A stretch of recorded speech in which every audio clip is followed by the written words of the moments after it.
Could you survive a single day in a city where every breath, every step, and every sip could be your last?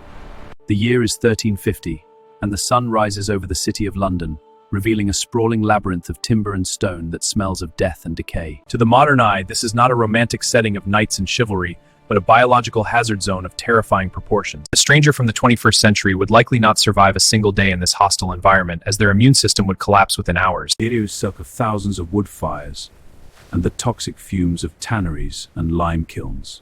There is no concept of fresh air in this metropolis of 40,000 souls who live crammed together in a space scarcely larger than a modern airport terminal. First assault on the senses is the stench, a physical wall of odor composed of rotting garbage, animal carcasses, and human waste.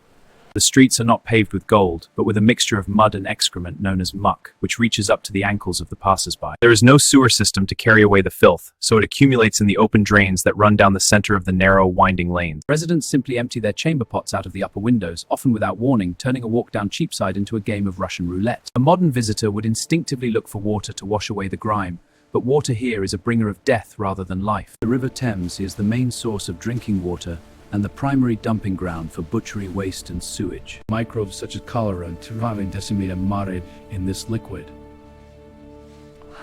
The locals know better than to drink the water straight, which is why they consume weak ale from the moment they wake until they sleep. Alcohol is the only safe fluid, as the brewing process kills some of the pathogen, burns in a constant state of mild intoxication. Food is no safer, as the lack of refrigeration means that meat and fish begin to rot the moment the animal is slaughtered. Unscrupulous butchers often try to mask the smell of putrefaction with heavy spices or by washing old meat in fresh blood to make it look red again. Eating a pie from a street vendor is a gamble with life, as parasites and bacteria infest the pork and the beef. Even the daily bread can be a source of madness and death caused by a fungus known as ergot that grows on damp rye. This fungus causes St. Anthony's fire, and the Cincinnati limbs are burning. If the biological dangers do not kill the stranger, the human element likely will, for London is a city of extreme violence. There is no police force in the modern sense, only the city watch, which is often corrupt, underpaid, and hopelessly outnumbered. Arguments in taverns are settled not with words, but with daggers, and a body found in the gutter in the morning is just another statistic. The murder rate is estimated to be 50 times higher than in modern London, making it one of the most dangerous places in the known world. Powerful noblemen roam the streets with impunity, acting as private armies. To make eye contact with the wrong man or to fail to yield the right of way can result in a fatal stabbing.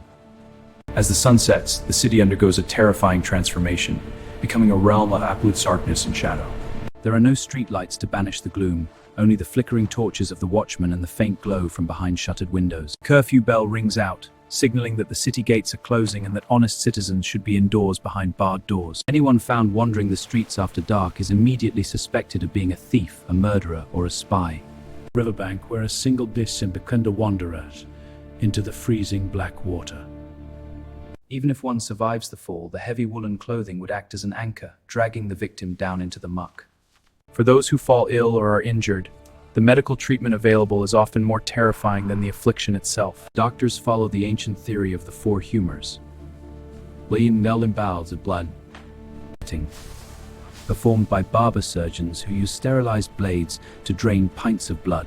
A modern person with appendicitis or a simple infection would find no mercy here, only a painful and almost certainly fatal procedure. Sanatorium and hemlock, which is just as likely to stop the heart.